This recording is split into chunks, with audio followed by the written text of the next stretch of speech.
เร็วนี่ค่ะเนาะ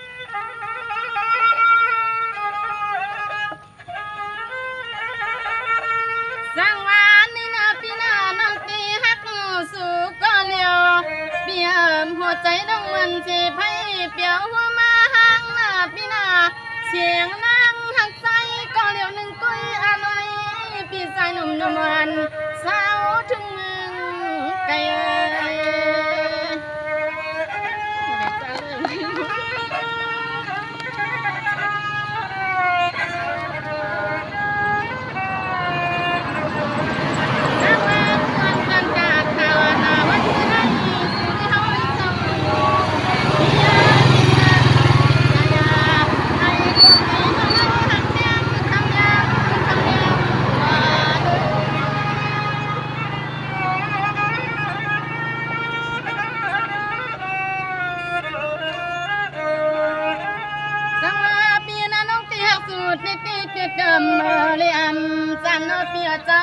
วันจิบวันมายาก็นำปล่อยปันพี่เกิด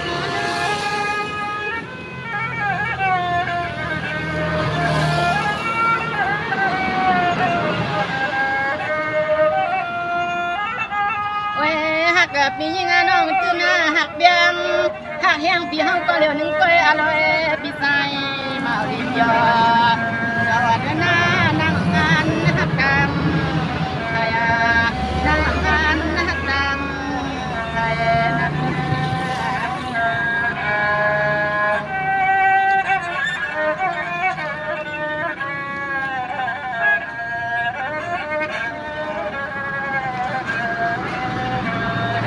สวัสดีนะน้องที่หักน้ำตาเที่ยวนำเที่ยวลอยยิ้มลอยพา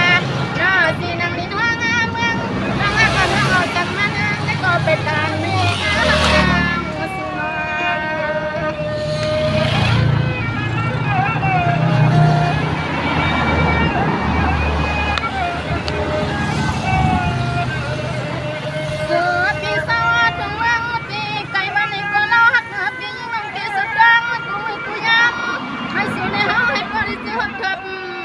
เสกัน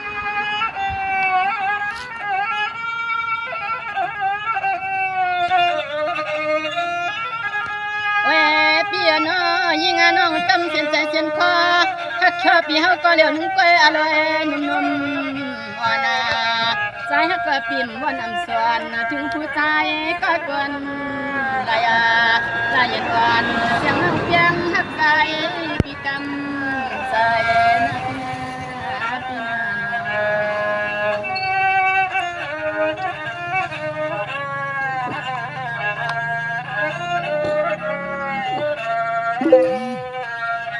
สวัสดีนะพี่ก็วันใกล้ลีนะพี่นาพี่เป็นน้องสู่ในตั้งกี่ตั้งเมานะพี่นา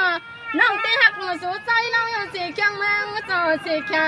กันยาเอาเนื้อพี่นางมาเย็นสังเย็นยัน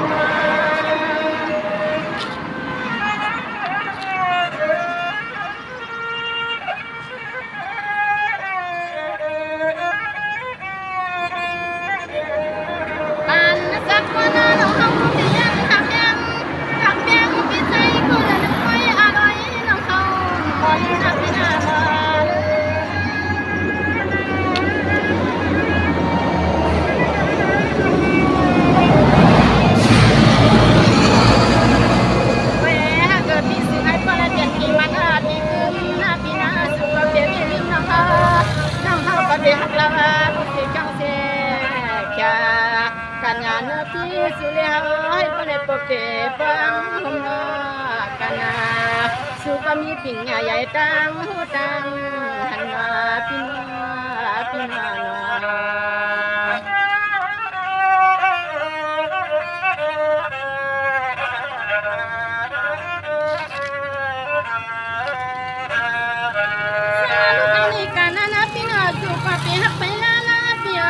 พี่เฮาเขาก็วนเจียนหน้าจ้าลองตั้งลองนางเล่นนอนมันใส่ปีนี้เลยกำใส่เอามา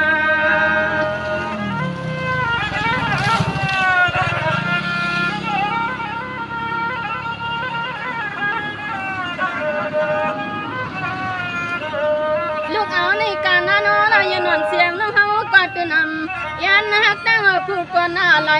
ให้ใครมาอยากเจ้านังหาเตี้ยมอนลืมนับที่หน้ามา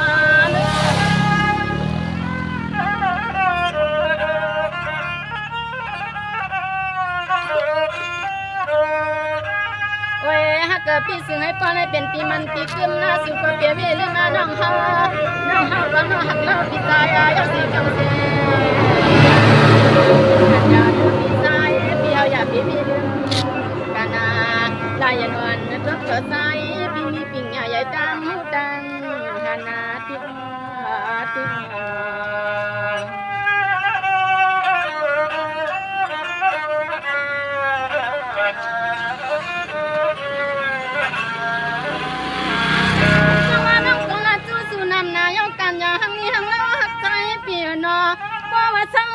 ิก็เมืองวันนี้ก็ใจปียวันยาสวนลายนวลเสียงน้องเขาหักใจก็ก่อนเดี๋ยวเดี๋ยวรอ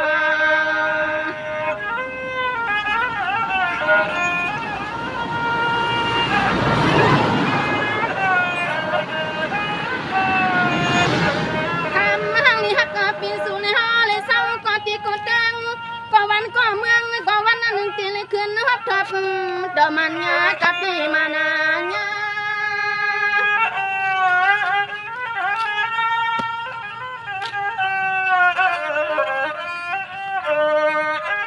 เวฮักปีนางก็ดีสุดหน้าตวงกูมือกูยำขนมปีนางก็ดีปึงมุนพลาตลาปึงป้าสวรรค์สมองกูตีกูเตืองกูพายซึ่งให้จะมาใจสู่เลยเฮาให้ปอเลยทบต่อเสื้อหอบยา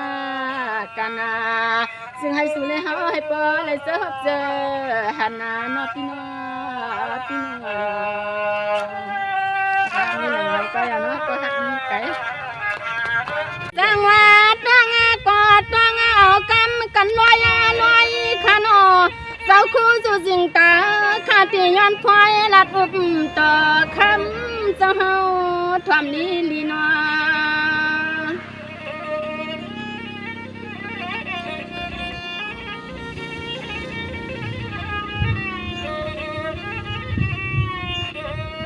จังหวัดเจ้าคู่สู่สิงตาเจ้าเปลี่ยนเจ้านอนละ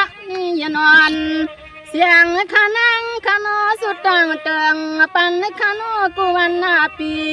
เฮ็ดหน้าลองกันที่นี่วัดกังลองมุงลองมังเจ้าเฮาข้าซึ่งให้เจออองเส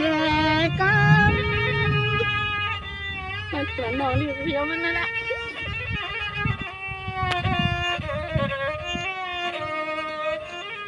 จังว่าเจ้าคู่เจ้าเปลี่ยนเจ้านอซึ่งให้อยู่ลีสูงวันจ่าเสเจ้าเปลี่ยนเจ้านอ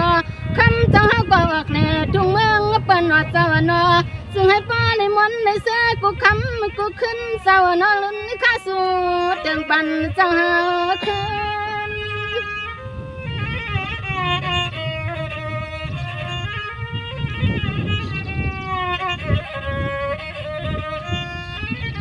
เวเจ้าคู่เจ้าเปลี่ยนเจ้านอซึ่งให้ป้าแก่ทูกู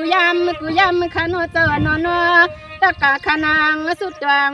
มังกาลาเฮ็ดนาลงกันที่ในศาสนาซึ่งให้ป้าอ่องป้าแก่ป้าลีซึ่งให้คำเจ้าป้าอ่องป้าแก่ป้าลีคณะเจ้านะเจ้า